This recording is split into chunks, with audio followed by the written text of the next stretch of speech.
하나님 말씀은 마태복음 1장입니다. 신약성경 1페이지입니다.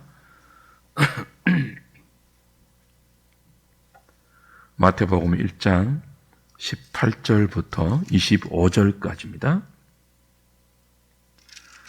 제가 한 절, 여러분이 한 절 교독하겠습니다. 예수 그리스도의 나심은 이러하니라. 그의 어머니 마리아가 요셉과 약혼하고 동거하기 전에 성령으로 잉태된 것이 나타났더니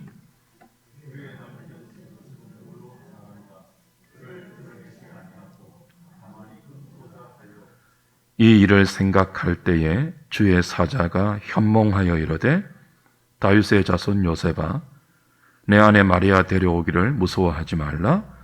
그에게 잉태된 자는 성령으로 된 것이라.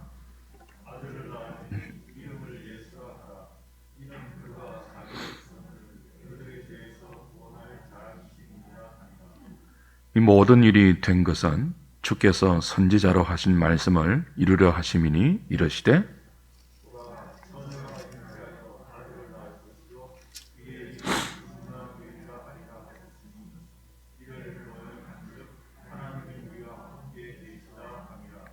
요셉이 잠에서 깨어 일어나 주의 사자의 분부대로 행하여 그의 아내를 데려왔으나 아들을 낳기까지 동침하지 아니하더니 나음의 이름을 예수라 하니라. 아멘.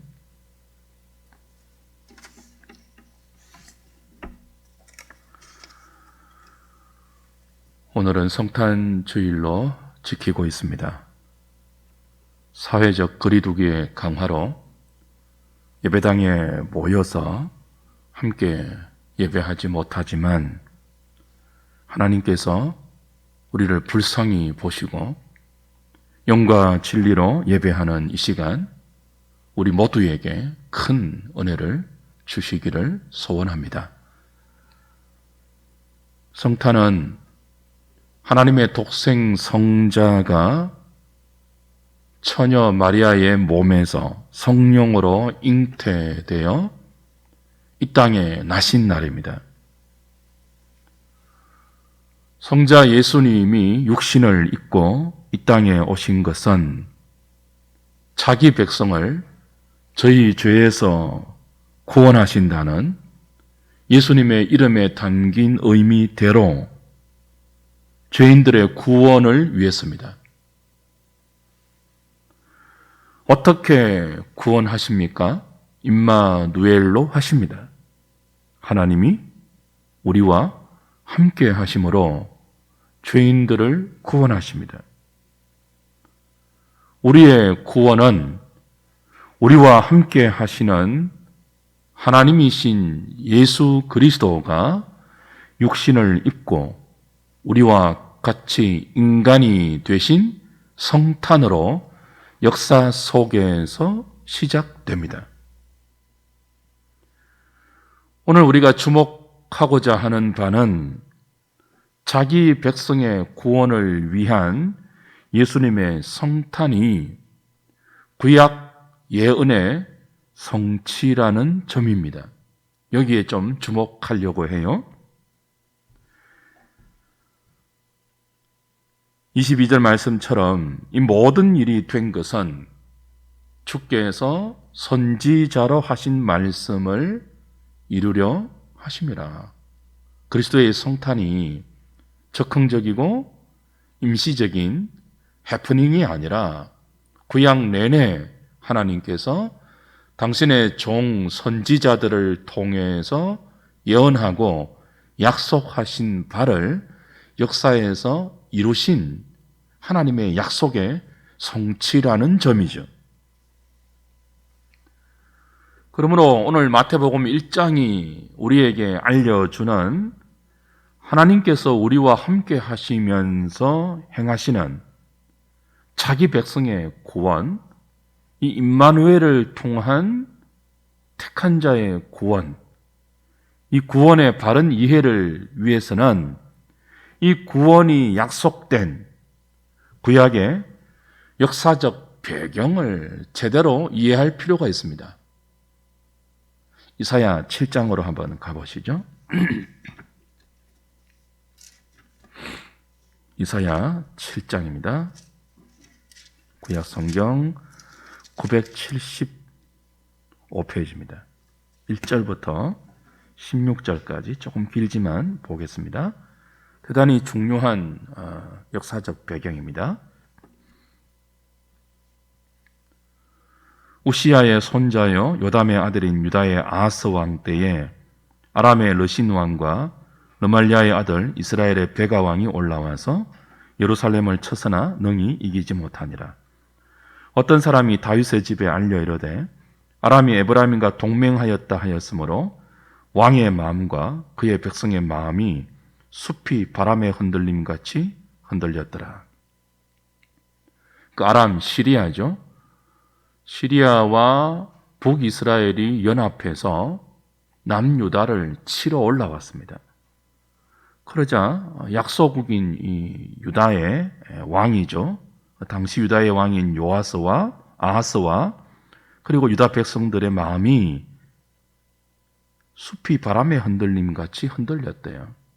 그 마음이 크게 요동치고 두려움으로 떨렸다는 그런 뜻이죠. 3절. 그때 여호와께서 이사야에게 이르시되 너와 내 아들 스알랴숲은 윗못 수도 끝 세탁자의 밭 큰 길에 나가서 아하스를 만나 그에게 이르기를 너는 삼가며 조용하라. 르신과 아람과 르말리아의 아들이 심히 노할지라도 이들은 연기 나는 두 부지깽이 그루터기에 불과하니 두려워하지 말며 낙심하지 말라. 아람과 에브라임과 르말리아의 아들이 악한 꾀로 너를 대적하여 이르기를 우리가 올라가 유다를 쳐서 그것을 쓰러뜨리고 우리를 위하여 그것을 무너뜨리고 다보엘의 아들을 그 중에 세워 왕으로 삼자 하였으나 주 여호와의 말씀이 그 일은 서지 못하며 이루어지지 못하리라. 대저 아람의 머리는 다메섹이요 다메섹의 머리는 르신이며 65년 내에 에브라임이 패망하여 다시는 나라를 이루지 못할 것이며 에브라임의 머리는 사마리아요 사마리아의 머리는 르말리아의 아들이니라. 만일 너희가 굳게 믿지 아니하면 너희는 굳게 서지 못하리라 하시니라. 여호와께서 또 아하스에게 말씀하여 이르시되 너는 내 하나님 여호와께 한 징조를 구하되 깊은 데에서든지 높은 데에서든지 구하라 하시니 아하스가 이르되 나는 구하지 아니하겠나이다. 나는 여호와를 시험하지 아니하겠나이다 한지라. 이사야가 이르되 다윗의 집이여 원하건대 들을 지어다. 너희가 사람을 괴롭히고서 그것을 작은 일로 여겨 또 나의 하나님을 괴롭히려 하느냐. 그러므로 주께서 친히 징조를 너희에게 주실 것이라.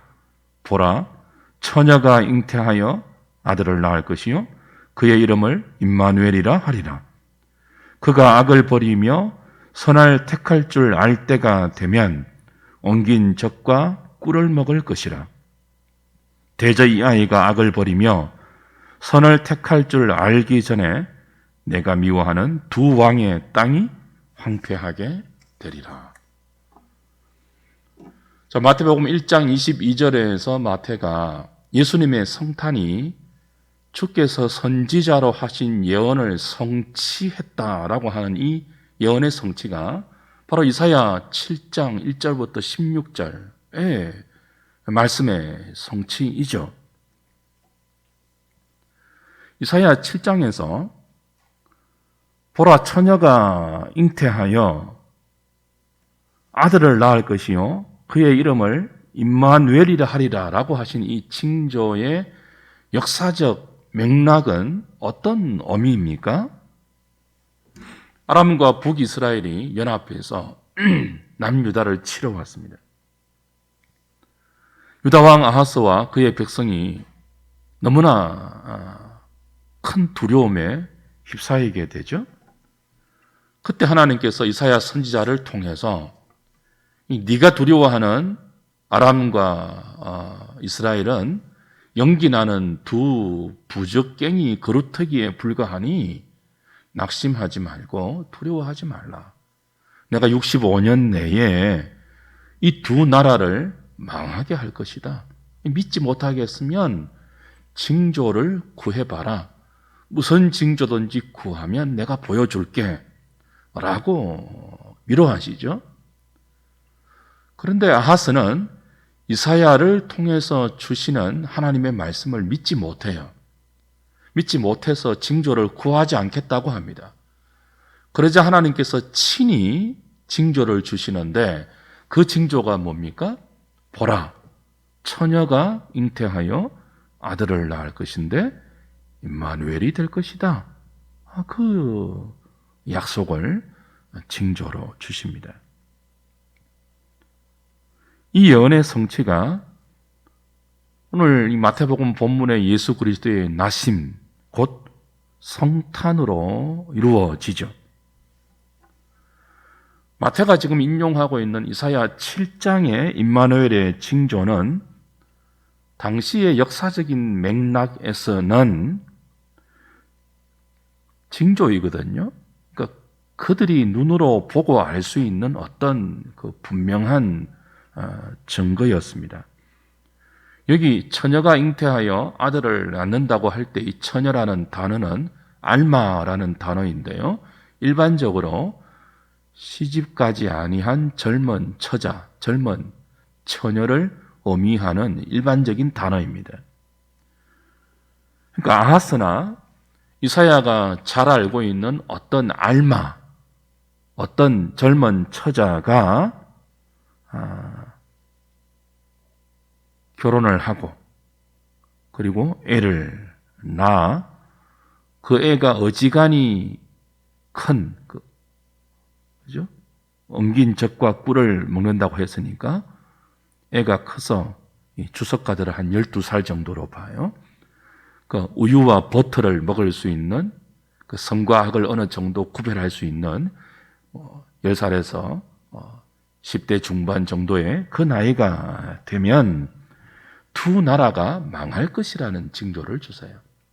그러니까 지금 아하스와 유다를 큰 두려움에 빠뜨리고 있는 이 아람과 이스라엘의 연합군, 그것이 65년 내에 조금 더 구체적으로 말하면 어떤 한 처녀가, 너희들이 알고 있는 어떤 한 처녀가 결혼을 하고 시집을 가서 아이를 낳고 그 낳은 아이가 우유나 버터를 먹을 수 있는 그 나이가 되면 지금 너희들을 위협하는 이 두 나라를 내가 망하게 할 것이니 너희는 이 두 나라가 쳐들어왔다고 낙심하거나 두려워하지 말라. 뭐 그런 약속입니다. 그러니까 지금 아하스와 유다는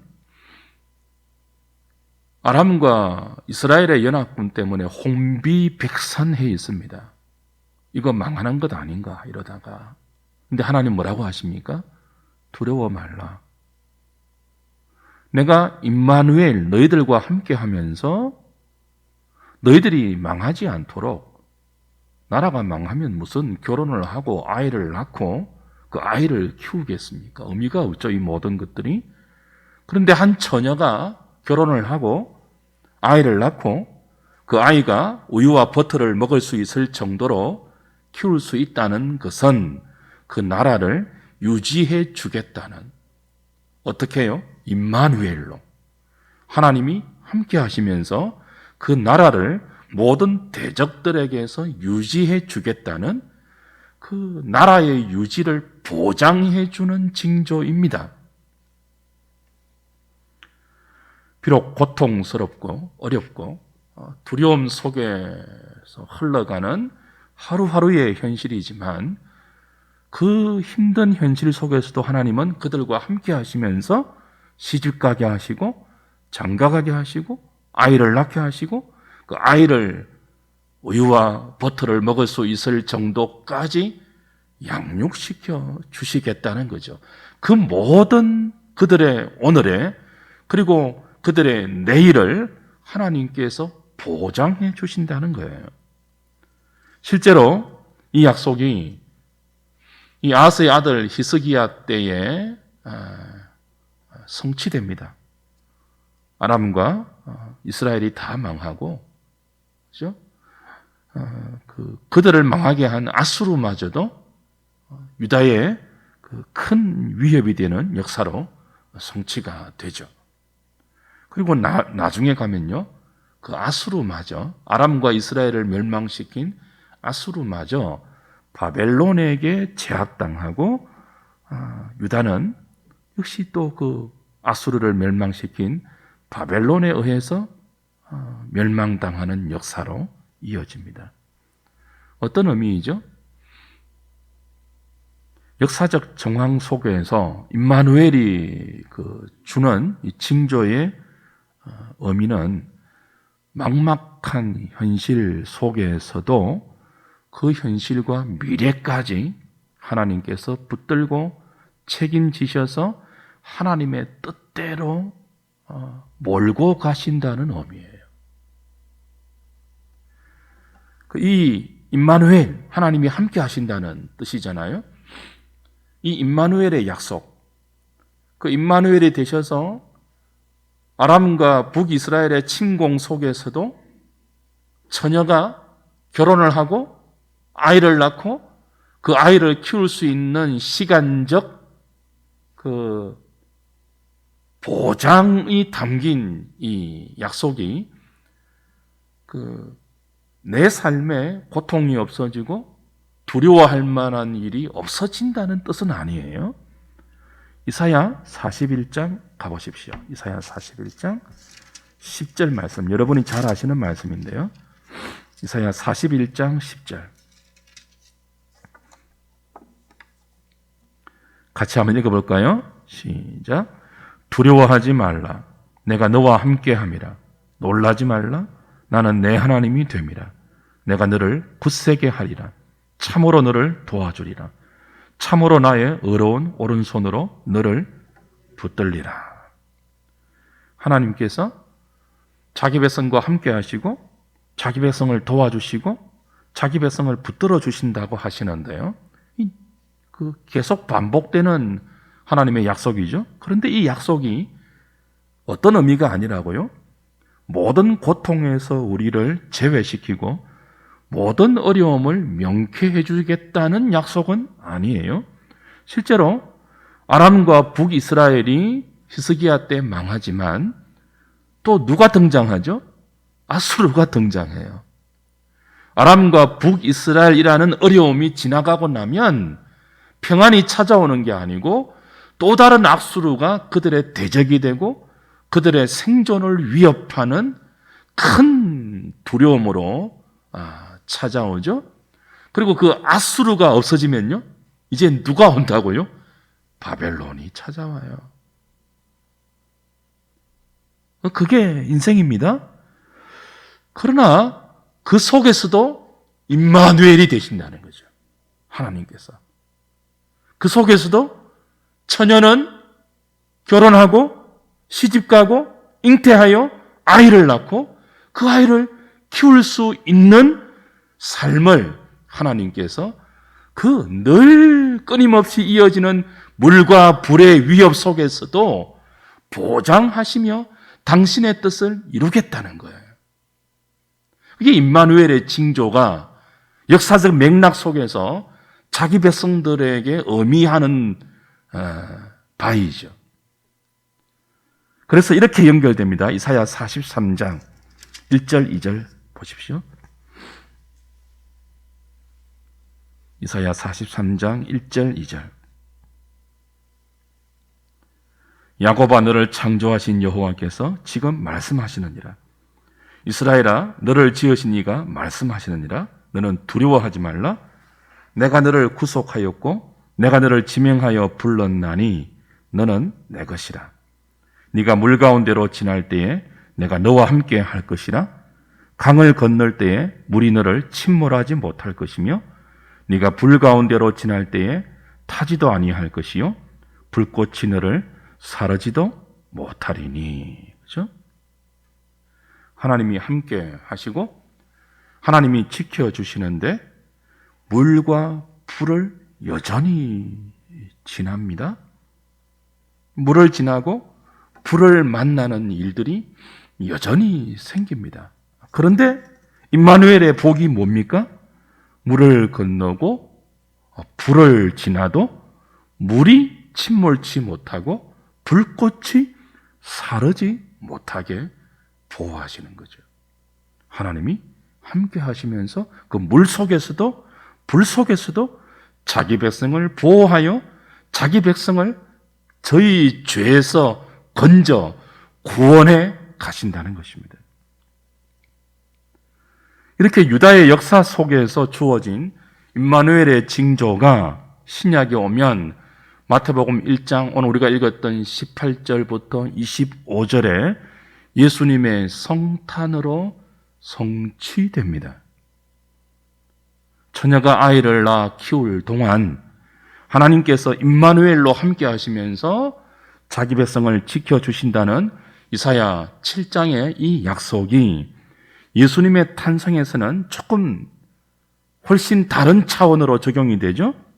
동정녀의 몸에서 성령으로 잉태되어 태어나는 신적 초월에 의한 기적으로 이사야 7장의 그 현실적 평범한 일상의 약속이 그 신약에 오면 그 모든 시간을 초월한 그리고 그 초월된 시간 속에서 당신의 뜻을 이루시는 하나님의 기적으로 나타나요. 성취가 되어요. 이사야 7장에서는요, 기적이 아니잖아요.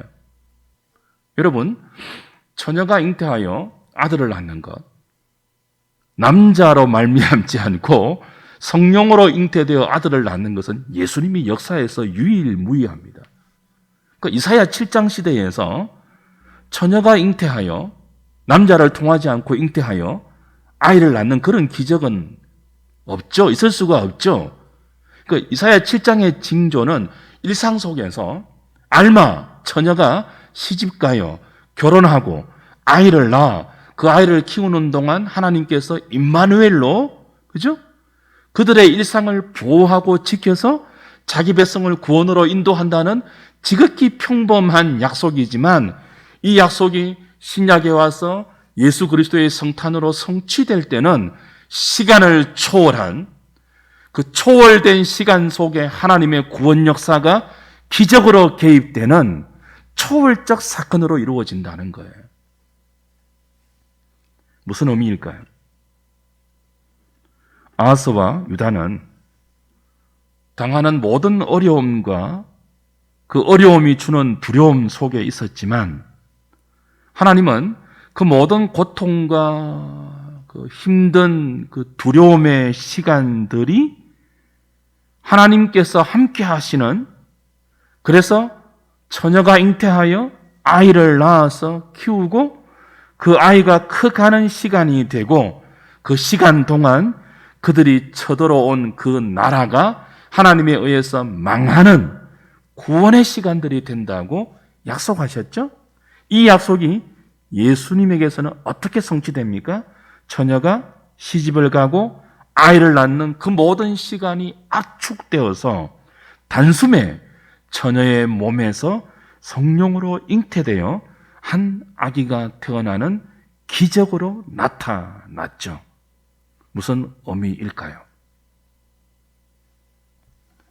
우리를 만드신 창조주 하나님께서 당신이 만드신 창조의 결과인 이 인생의 자리에 우리가 만들어내지 못하는 방법과 시간과 역사를 초월하는 방식으로 친히 오셔서 우리와 함께 하시고 당신의 뜻과 구원을 우리와 함께 이루어 가신다는 의미이죠.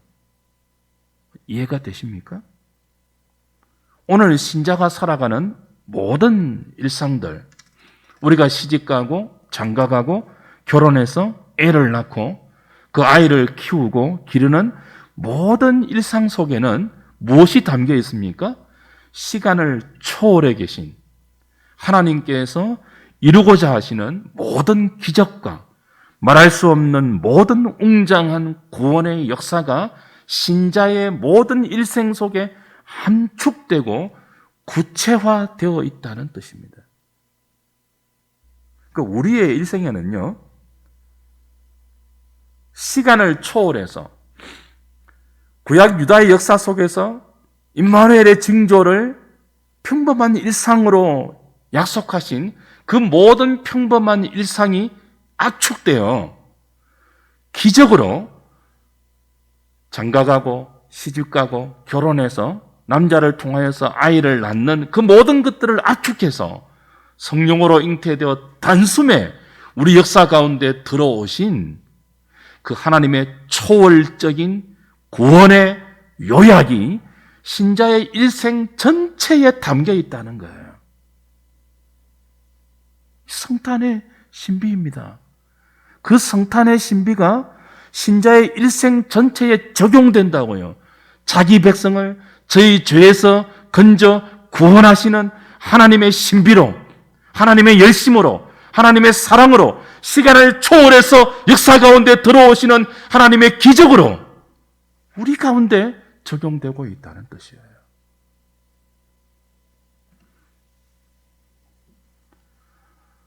오늘 역사 속에서 신자가 경험하는 모든 사소한 일상, 기쁨과 슬픔의 일생들, 그리고 우리가 당하는 모든 사건들은 의미 없이 그냥 흘러가는 세월들이 아닙니다. 그 안에는 신자의 모든 시간 속에는 우리가 무엇을 만들고, 우리가 무엇을 결정하고, 무엇을 계획하고, 그 안에서 맛보는 성공과 실패보다 훨씬 더 큰 아들을 주신 하나님의 주도권과 신실하심과 목적하심과 그의 의지와 삼위 하나님의 성실하심이 모두 담겨 있고, 그것에 의해서 우리는 마침내 자기 백성을 저희 죄에서 구원하시는 하나님의 이 놀라운 구원의 자리에 도달하고야 말 것입니다. 그 시작이 역사 속에서 성탄으로 나타난 것입니다. 신자의 일생 전체가 그런 성탄의 신비를 담고 있습니다. 예수님께서 십자가와 부활과 성천으로 죄와 사망을 이기고 우리의 구원을 다 이루셨습니다. 그리고 이제 그 이루신 구원을 택한 자 한 사람 한 사람의 일생을 통해서 죄에서 멀어지게 하시고 하나님의 거룩하심과 의로움을 사모하게 하는 방식으로 그 구원을 적용하고 계십니다.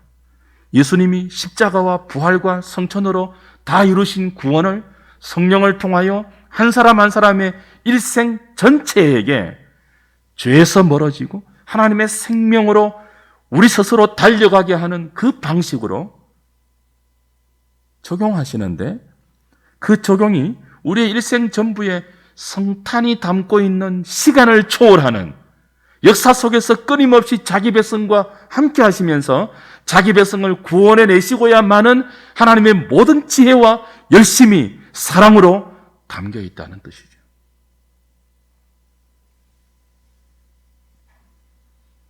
주 안에 사랑하는 여러분, 오늘 주의 백성들의 모든 그 순간들은 하나님이 함께 하시는 임마누엘의 순간들입니다. 우리의 어제, 우리의 오늘, 우리의 내일은 시간을 초월해서 하나님의 목적을 이루는 구체적인 구원의 현장들입니다. 우리의 모든 일거수일투족과 그 모든 일거수일투족이 만들어내는 사건과 그 사건들이 연속되는 우리의 오늘과 내일은 우리가 죄에서 건짐받아 하나님의 백성으로 다듬어져 가고 그 아들의 장성한 분량에 이르도록 성장하는 놀라운 하나님의 구원의 지혜와 신비가 담겨 있는 그런 시간임을 우리는 성탄을 통해서 확인받아야 합니다. 임마누엘의 은혜입니다.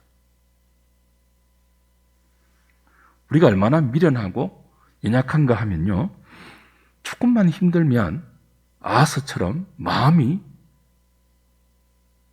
흔들려요. 마치 숲이 바람에 흔들리는 것처럼 조금만 어려움이 찾아오면 우리의 실존 자체가 그냥 흔들려 버려요. 죄에서 건지는 하나님의 구원의 의미가 우리 인생 가운데 싹 사라져버리고 뭘 먹고 살아야 할지 막막한 현실 앞에서 자기가 어찌할 수 없는 두려움에 휩싸여 버리죠. 신자인데도 그래요. 그토록 우리는 미련하고 연약하고 어리석고 무지하죠. 이런 우리에게 하나님은 매년 감사하게도 성탄주의를 허락하시고 이 성탄주의를 통해서 성탄의 의미를 다시 상기시켜서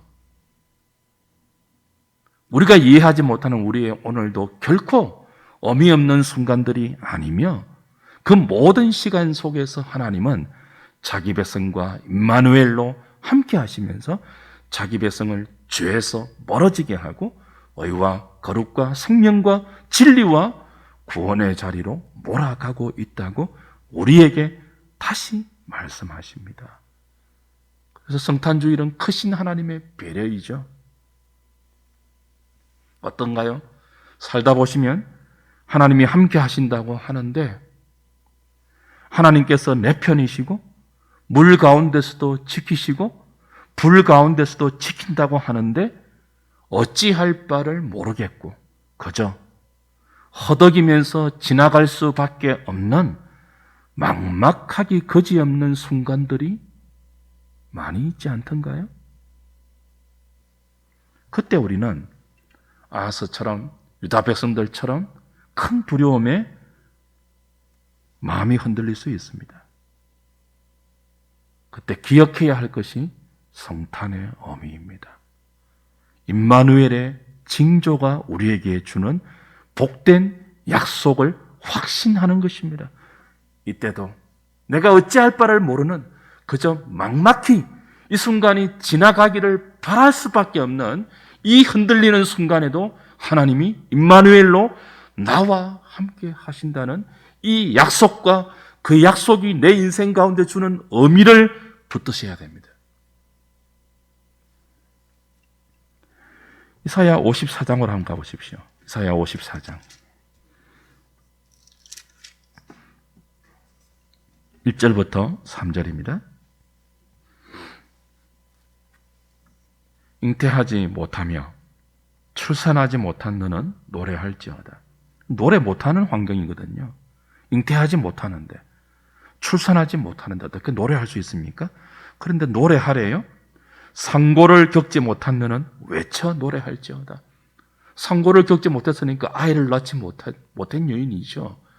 아이를 낳지 못한 여인이 고대에 어떻게 노래할 수 있습니까? 어떻게 외쳐서 노래할 수 있습니까? 그런데 노래하래요. 2절. 이는 홀로 된 여인의 자식이 왜 그렇습니까? 이는 홀로 된 여인의 자식이 남편 있는 자의 자식보다 많음이라 여호와께서 말씀하셨느니라. 잉태치 못한 자, 출산치 못한 자, 노래할 수 없는 자, 걱정할 수밖에 없는 자. 그런데 이들을 향하여 하나님 뭐라고 약속하십니까? 내 후손이 남편 있는 자보다 많을 것이다. 바로 동정녀 탄생과 그로 인한 믿음의 후손들을 보장하는 약속들이죠. 잉태치 못한 자, 출산치 못한 자가 어떻게 노래합니까? 그들이 남편 있는 자들의 자식보다 더 많은 자식을 얻을 것이기 때문입니다. 동정녀를 통한 믿음의 후손들을 약속하시는 하나님의 신실하신 구원의 약속이죠.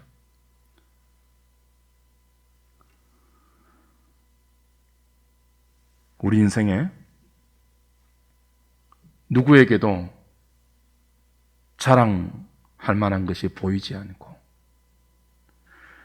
기대할 만한 재주도 내 삶에 보이지 않고 그래서 아무것도 할 수 없을 것 같은 그런 막막한 현실들이 모두 잉태치 못하는 현실이죠. 이리 가도 답이 없고 저리 가도 길이 보이지 않는 출산치 못하는 여인 같은 형편을 신자들도 종종 경험합니다. 그러나 하나님은 그때에도 그 모든 시간들을 자기 백성과 함께 하시면서 사람의 지혜와 사람의 능력과 사람의 판단으로 청량하지 못하고 헤아릴 수도 없는 그의 구원을 만들어 가시죠. 남편 있는 자식보다 홀로 된 여인의 자식이 훨씬 더 많은 것은 인간의 능력이 만들어내지 못하는 결과인데, 그걸 하나님은 우리가 물 가운데로 지날 때에도 불 가운데로 지날 때에도 함께 임마누엘로 하시면서 그의 청량치 못할 지혜와 구원의 신비로 만들어 내신다는 것입니다. 그것이 성탄으로 역사 속에 오늘 우리에게 이루어졌고, 또 지금도 신실하신 그 약속의 성취로 우리와 함께 하시는 하나님의 은혜로 진행 중입니다. 성탄에 감사해야 될 신자의 이유이죠. 사도 바울은 하나님의 구원을 로마서 1장부터 11장까지 길게 설명하면서 그 구원의 마지막 결론을 이렇게 찬송으로 끝을 맺어요. 성탄은 자기 백성을 저희 죄에서 구원하기 위한 하나님의 시간을 초월하는 기적적인 역사의 실존인데, 그 구원의 신비를 바울이 논리적으로 풀면서 그 결론을 이렇게 마무리합니다. 이거 찾고 말씀을 좀 맺겠습니다. 로마서 11장입니다.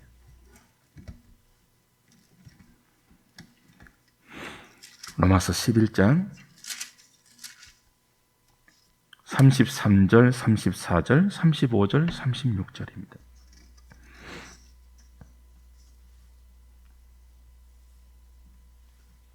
깊도다 하나님의 지혜와 지식의 풍성함이요, 그의 판단은 헤아리지 못할 것이며 그의 길은 찾지 못할 것이로다.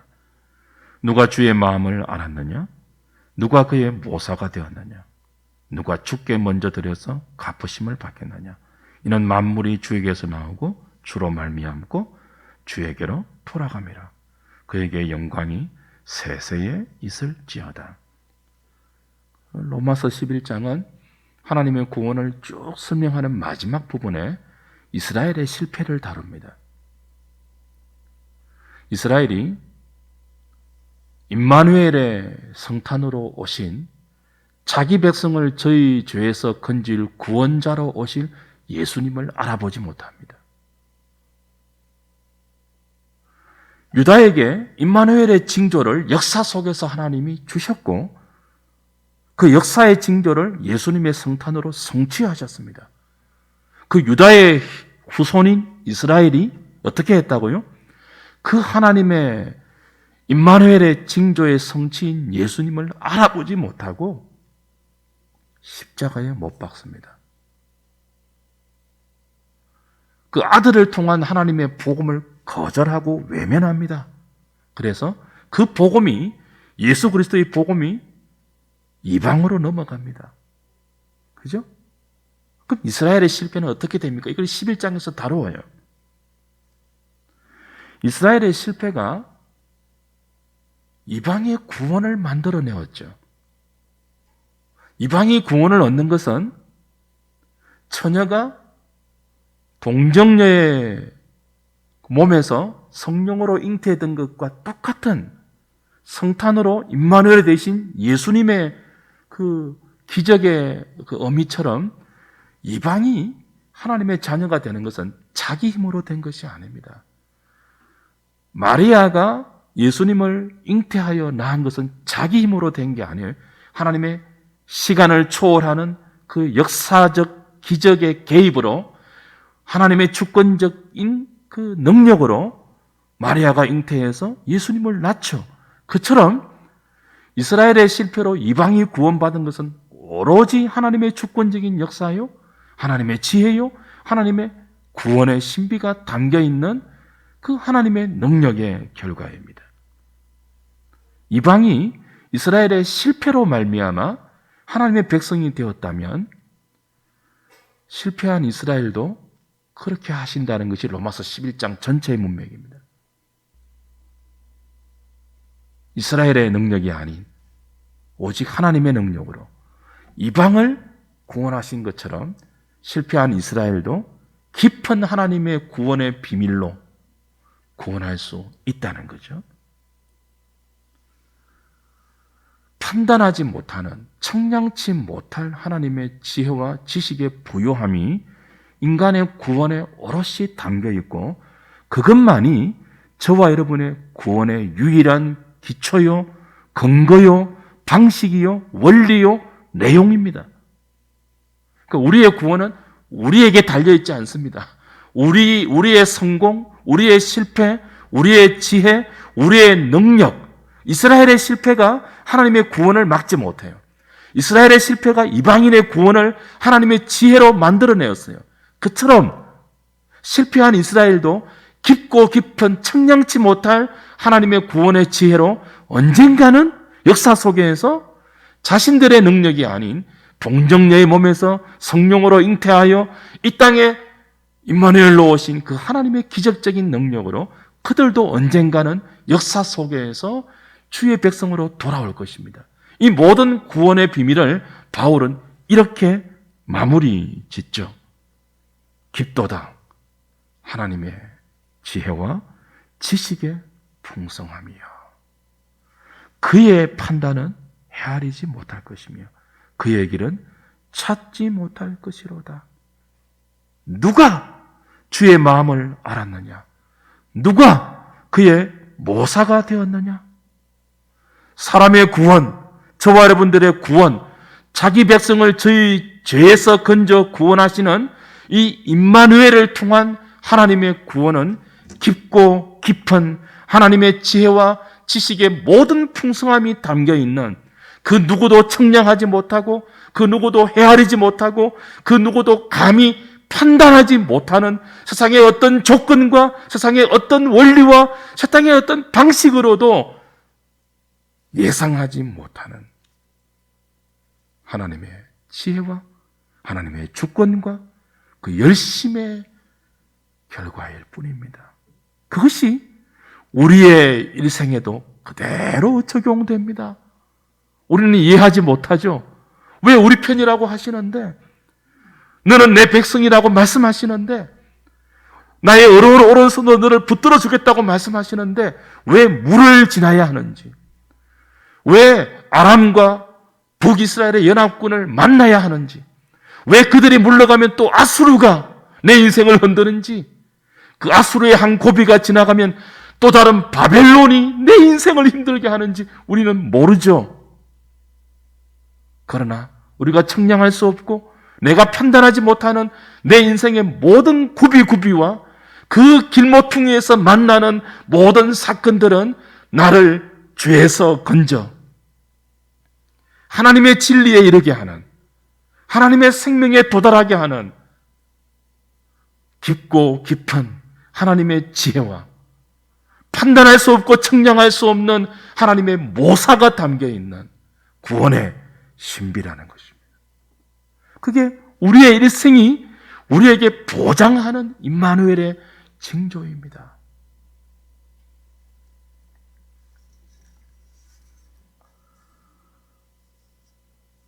그것을 위해서 예수님이 성탄으로 우리에게 오셔서 지금도 성령을 통하여 임마누엘로 함께하고 계십니다.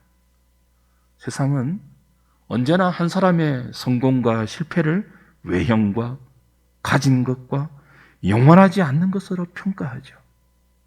이 세상의 평가 앞에 우리를 잣대로 재면요, 임마누엘의 은혜로 살아가는 우리의 오늘이 흔들릴 수 있습니다. 그러니까 세상이 평가하는 외형, 가진 것, 영원하지 않는 것으로 우리의 성공과 실패를 가름해서는 안 돼요. 그걸 확인하는 날이 성탄주일입니다. 사람의 성공과 실패를 뛰어넘는 하나님의 깊고 깊은 지혜와 그 지식의 부요함이 신자의 일생 전부에 녹아 있습니다. 그러니 울 때도 웃을 수 있고 웃을 때도 애통할 수 있는 놀라운 사람들, 그 성탄이 우리 일생 전체의 임마누엘로 신비로 녹아 있고, 하나님의 손에서 결코 벗어날 수 없는 그 감사할 수밖에 없는 우리의 오늘과 내일이 우리를 어디로 인도하고 있다고요? 죄에서 건져 구원하는 자리로 이끌고 있습니다.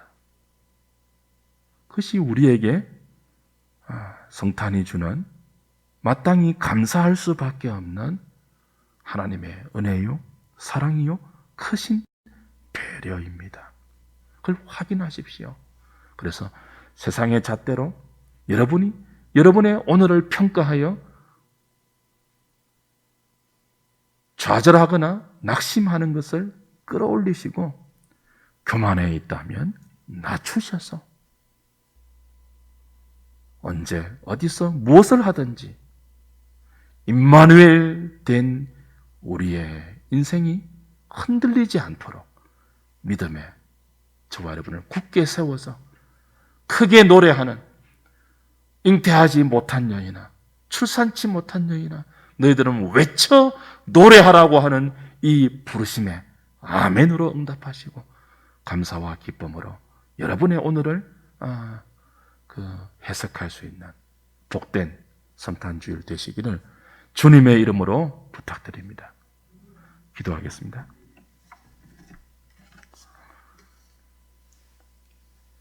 하나님,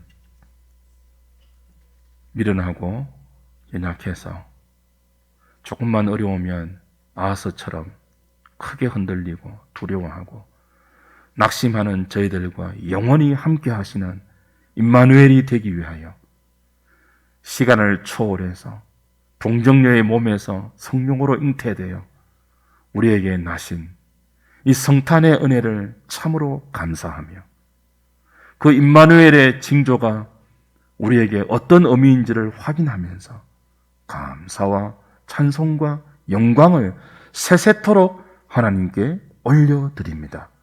우리의 감사를 받으시고 우리의 오늘과 내일이 흔들리지 않는 믿음 속에서 주를 향한 찬송과 감사로 이어질 수 있도록 붙들어 주시고 의로운 오른손으로 함께하여 주시옵소서. 예수님의 이름으로 기도하옵나이다. 아멘.